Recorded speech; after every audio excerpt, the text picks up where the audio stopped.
Charles Oakley, the enforcer who defined basketball's bad boy era. In the age before load management and friendly rivalries, Charles Oakley walked into the hardwood like a man ready for war. He wasn't there to finesse or flash. He was there to remind you that respect in the NBA had to be earned and not given.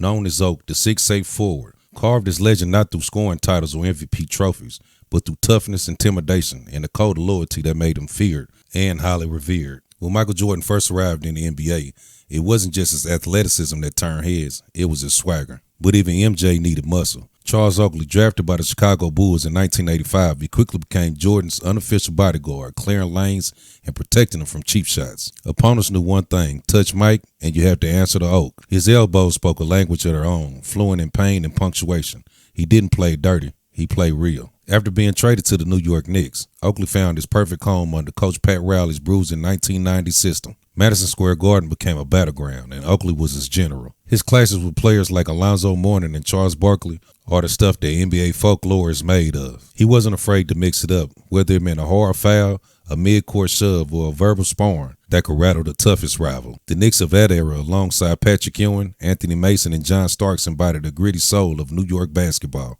Oakley's physical presence wasn't just about muscle, it was about message.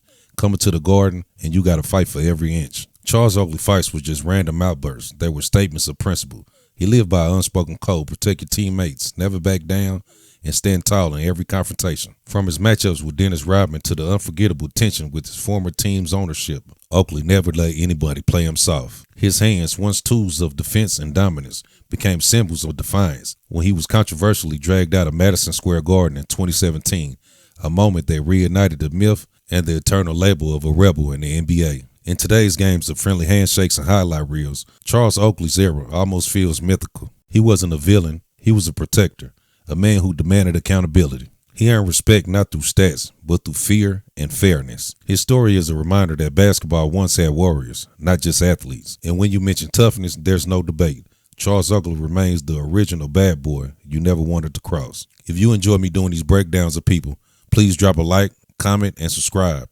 Also, please tell me who you want me to cover later, and I will get around to them. In the future, I will be covering a lot of people and subjects, so it will be good if you guys can give me some people that you want me to cover. That way, I can give you guys what you want. With that being said, that was the journey of Charles Oakley, the enforcer.